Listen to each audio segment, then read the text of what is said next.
وہ یہ سمجھ رہے کہ مسجد نماز کے لیے جوڑا جا رہا. ہم مسجد میں جوڑ رہے دعوت کے لیے تاکہ نماز حقیقت میں آوے، تاکہ نماز حقیقت میں آوے. اب تم اسے نماز کے لیے اٹھاؤ گے بازار سے، وہ یہ کہے گا میرے کپڑے ناپاک ہیں. تم اسے کہو گے نماز کے لیے، وہ کہے گا میں نماز پڑھ چکا. میرے دوستو، ہم اسے اٹھائیں گے دعوت کے عنوان پر کہ اللہ کی ذات عالی سے ہونے، اللہ کے غیر سے نہ ہونے، محمد صلی اللہ علیہ وسلم والے طریقوں پر اللہ کے امر کو پورا کرنے میں کامیابی ہے. اس سے متعلق کچھ بات مسجد میں ہو رہی ہے، آپ تشریف لے چلیں. اب اگر وہ تیار نہیں ہے، اب سنو، اب اگر کہتے میں نماز پڑھ چکا ہوں تو بھی اٹھا کر مسجد میں بھیج دیں. ضرورت ہو تو اگلی نماز کو مسجد میں فوری جانے کا عنوان بنا لیں. اب اگلی نماز کا عنوان بنا لو. اللہ کا سب سے بڑا حکم نماز ہے. اب یہ کہو اس سے کہ بھائی اللہ کا سب سے بڑا حکم نماز ہے، نماز پڑھیں گے، اللہ روزی میں برکت دیں گے، گناہوں کو معاف کر دیں گے، دعاؤں کو قبول فرما لیں گے. بشارتیں سنائیں، بشارتیں سنائیں، وعیدیں نہیں. سنو اچھی طرح بات.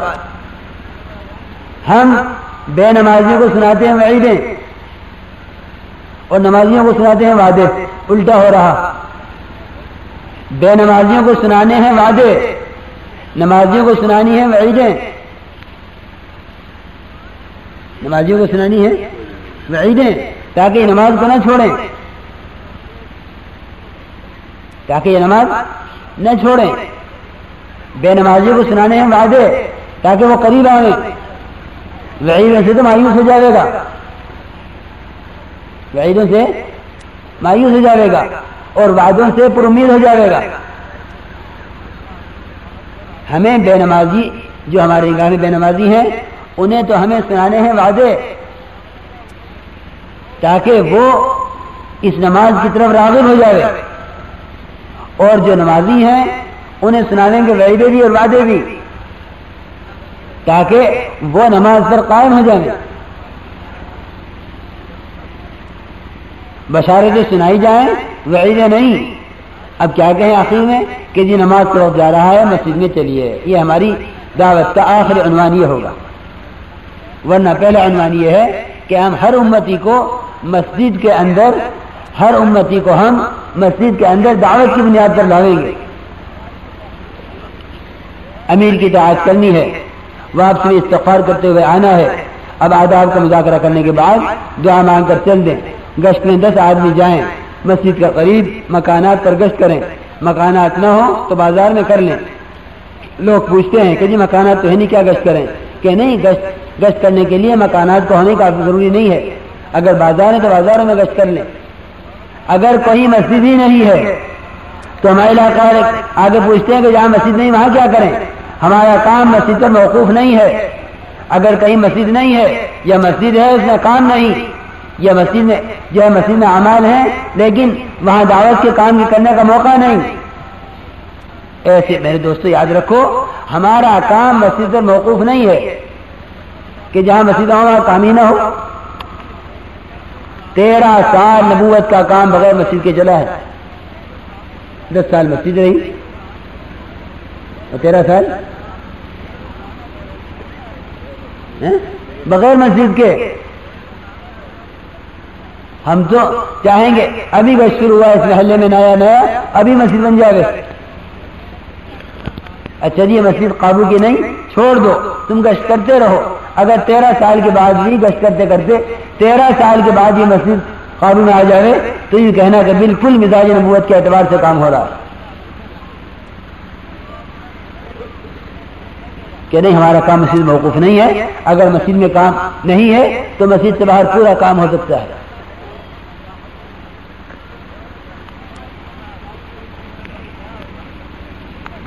گشت میں 10 آدمی جائیں، مسجد کے قریب مکانات پر گشت کریں.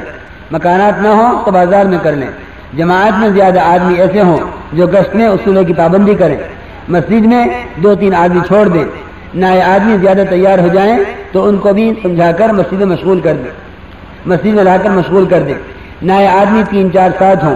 مسجد میں ایک ساتھی اللہ جل شانہ کی طرف متوجہ ہو کر ذکر و دعا میں مشغول رہے، ایک آنے والوں کا استقبال کرے، ضرورت ہو تو وضو کروا کر نماز پڑھوا دے، اور ایک ساتھی آنے والوں کو نماز تک مشغول رکھے۔ اب بھائی مسجد میں لوگ آگے گشتے اور مسجد میں کوئی سنانے والا ہے نہیں، یہ واپس ہو جائیں گے، نہیں، وہ ساتھی طے کر دو مسجد میں جو آنے والوں کو مشغول رکھے۔ اپنی زندگی کا مقصد سمجھائے، اپنی زندگی کا مقصد سمجھائے۔ پونا گھنٹہ گشت ہونا چاہیے، پونے گھنٹہ گشت ہو، دو نمازوں کے درمیان کا وقت فارغ کر کے گشت کیا جائے۔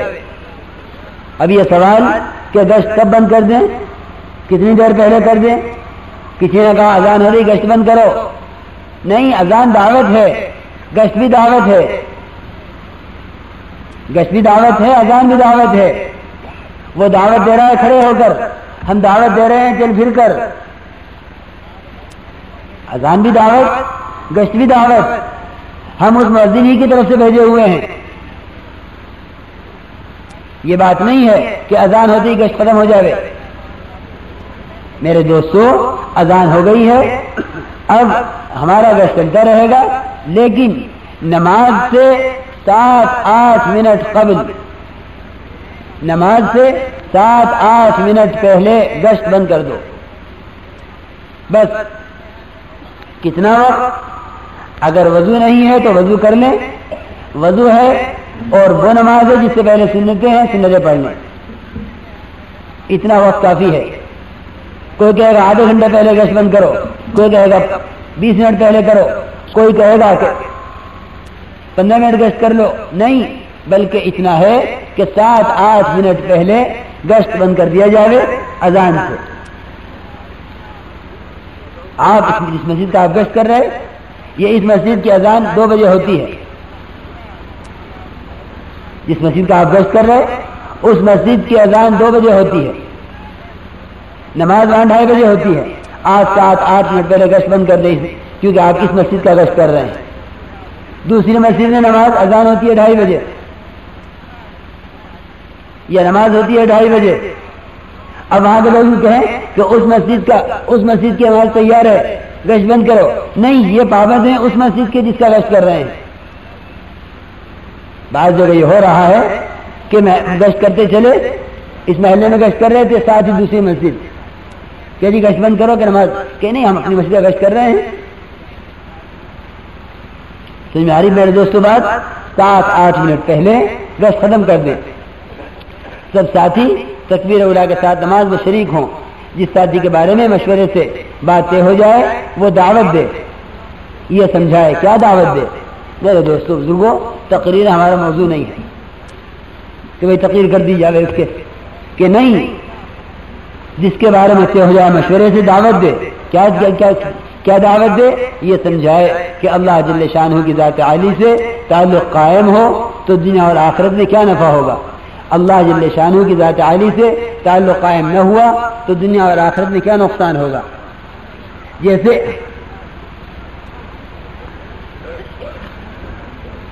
جس طرح شروع میں عرض کیا ہے کہ 6 نمبر، ہر نمبر کے ساتھ 3 کام، اس طرح دعوت دینے والا کھڑے ہو کر دعوت دے۔ جس طرز پر عرض کیا گیا ہے پہلے، اس طرز پر ہر نمبر کا مقصد، اس کا نفع اور قیمت سمجھائے، اس کو حاصل کرنے کا طریقہ بتایا جائے کہ 6 نمبروں کی حقیقت کو حاصل کرنے کا کیا طریقہ ہے، سادے انداز میں بیان ہو۔ اس سے انشاءاللہ مجمع کی بات سمجھ میں آئے گی اور کام سمجھ میں آئے گا، اور اس کی ضرورت بھی مجمع محسوس کرے گا اور سمجھے گا کہ ہم بھی اس کو سیکھ سکتے ہیں۔ یعنی کام کو انتہائی آسان اور انتہائی سہل کر کے پیش کرو۔ وہ تو مشکل جب ہوتا ہے جب بات ہماری 6 نمبروں سے آگے نکلتی ہے، کام جب مشکل ہوتا ہے۔ جس طرح شروع میں عرض کیا ہے کہ ہر نمبر کے ساتھ 3 کام کر لو، اس نمبر کی دعوت، اپنی ذات سے اس کی مشق، رو کر اللہ سے اس کی دعاؤں کو، حقیقت کو مانگنا، پھر دعوت میں اللہ کی بڑائی سمجھانا، اللہ کی ربوبیت سمجھانا، اللہ کی ذات کی، اللہ کی قدرت کو سمجھانا، صحابہ کرام کے واقعات، انبیاء علیہ السلام کے واقعات سنانا، یہ دعوت ہے۔ اسی طرح نماز میں، اسی طرح علم و ذکر میں، اسی طرح اخلاص یہ اکرام و اخلاص میں، ہر چیز کو اسی طرح سکھلانا ہے اور اسی طرح اس کو بیان کرنا ہے۔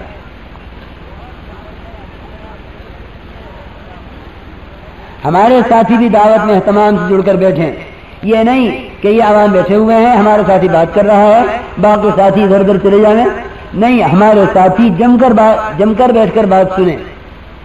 گشتوں میں بھی جب ہمارا ساتھی بات کرے تو سارے ساتھی جو گشت میں آئے ہیں اس کے ساتھ یہ متوجہ ہو کر اپنے متکلم کی بات کو سنیں۔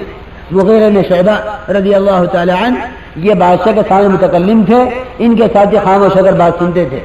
اگر بادشاہ پوچھتا تھا مغیرہ بن شعبہ سے کہ یہ صحیح کہہ رہے تو سارے ساتھی ان کی بات کی جو تائید کرتے تھے اور کہتے کہ ہاں ٹھیک کہہ رہے ہیں۔ یہ مصنون طریقہ ہے کہ متکلم جس وقت بات کرے، یہ جتنے گشتوں میں ساتھ ہیں یہ سارا اپنا ذکر چھوڑ دیں، اب یہ نہیں کہ یہ ذکر مشغول رہیں۔ متکلم جس وقت بات کرے گا گشت میں آنے والے ساتھی اپنا ذکر روک کر متکلم کی بات کو اس طرح سنیں گے گویا یہ اس کے ساتھ آنے والے جتنے بھی ساتھی ہیں یہ سب اس تاجر کے ساتھ شریک ہیں۔ جب آپ کسی دکان پر بات کرنے پہنچے اور آپ کے ساتھ گشت میں آپ کے 10 ساتھی ہیں، یہ نہیں کہ یہ 10 کے 10 یوں سوچیں کہ ہم سب کے سب اس تاجر کے پاس آئے ہیں، اس دکاندار کے پاس آئے، بلکہ سب یوں سوچیں کہ یہ جو متکلم بات کر رہا ہے ہمیں اپنے آپ کو اس تاجر کے ساتھ شامل کرتے ہوئے متکلم کی بات کو سننا ہے۔ اب سب اپنا ذکر چھوڑ دیں، ذکر کو روک کر متکلم کی بات کو دھیان سے سنیں۔ وہاں صاحب فرماتے تھے کہ بات کرنا بھی ذکر ہے، بات سننا بھی ذکر ہے، بات کا سننا بھی ذکر ہے۔ جس وقت متکلم بات کرے اس وقت کا ذکر اس کی بات کا سننا ہے، جس وقت متکلم بات ختم کر دے اس وقت بازار میں ذکر کہ بھئی لا الہ الا اللہ وحدہ لا شریک لہ لہ الملک ولہ الحمد یحیی و یمیت بیدہ الخیر وعلی کل شیء قدیر، اس کو پڑھتے ہوئے بازار میں چلیں تاکہ بازار کے اسباب کی ظلمتوں سے بچتے رہیں۔ اب سنو آگے،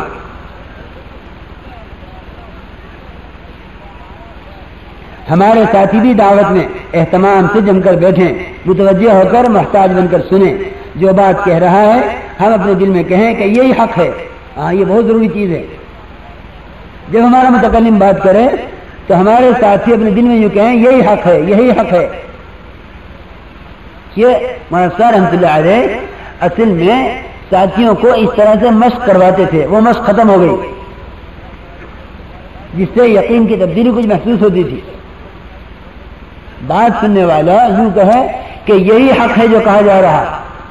میرے دوستوں بزرگوں، ہمارے جو ہے ممبر سے جو بات بھی کہی جا رہی ہے وہ معلومات بڑھانے کے لیے ہرگز نہیں کہی جا رہی۔ ہمارا موضوع نہیں ہے جو ہے معلومات کا بڑھانا، ہمارا موضوع تو یقین کا بدلنا ہے، ہمارا موضوع امت کو اعمال کی حقیقت پر لانا ہے۔ اس لیے جب متکلم بات کرے تو سننے والا اپنے دل میں کہے یہی حق ہے، اس سے دل میں ایمان کی لہریں اٹھیں گی، اس سے سننے والوں کے دل میں ایمان کی لہریں اٹھیں گی اور عمل کا جذبہ بنے گا۔ 3 چلوں کی بات جم کر رکھی جائے، 3 چلوں کی بات جم کر رکھی جائے، کسی تاجر، کسی مالدار، کسی عہدیدار، کسی انتہائی مشغول آدمی کو کبھی 4 مہینے کی دعوت دینے میں نہ گھبرانا۔ اب بات یہ چلنے لگی ہے کہ بھائی دیکھو یہ آئے ہیں، یہ تو بڑے آدمی ہیں، ان سے تو صرف 6 روزہ کی بات کر لو، ورنہ اگر تمہیں 4 مہینے کی بات کر لی یہ تمہاری بات سنیں گے بھی نہیں۔ ابھی تو 6 روزہ کی بات دیکھو، ہمیشہ یاد رکھو ہماری بات کی ابتدا 4 مہینے سے ہوگی، یہ نہیں کہ ہم 6 روزوں سے چلیں۔ داعی نیچے سے نہیں چلا کرتا، دیکھو تاجر اوپر سے چلتا ہے کہ یہ چیز 100 روپے کی ہے، لینی ہے تو لو، یہ چیز 100 روپے کی ہے، لینی ہے تو لو، وہ یہ کہا نہیں 75 روپے کی لوں گا۔ تو جب یہ دیکھتا ہے تاجر کے گاہک ہاتھ سے جا رہا ہے تب مجبور ہو کر کہتا ہے کہ چلو لے جاؤ۔ بالکل یہی حال ہمارا ہونا چاہیے، بیٹھ جاؤ کوئی ضرورت نہیں، تو یہی حال ہمارا ہونا چاہیے کہ یہ نہیں کہ ہم اپنی دعوت میں نیچے اتر جائیں کہ بھائی یہ تو بڑے آدمی ہیں، بڑے مشغول ہیں، بس 3 دن کی بات کر لو، پھر 3 دن میں 4 مہینے کی بات رکھیں گے ان کے سامنے؟ نہیں میرے دوستوں، عزیز بزرگوں، اصل میں بات یہ ہے کہ ہم پیش کرتے ہیں اپنا تاثر. جو اپنا تاثر پیش کرے گا وہ مدعو سے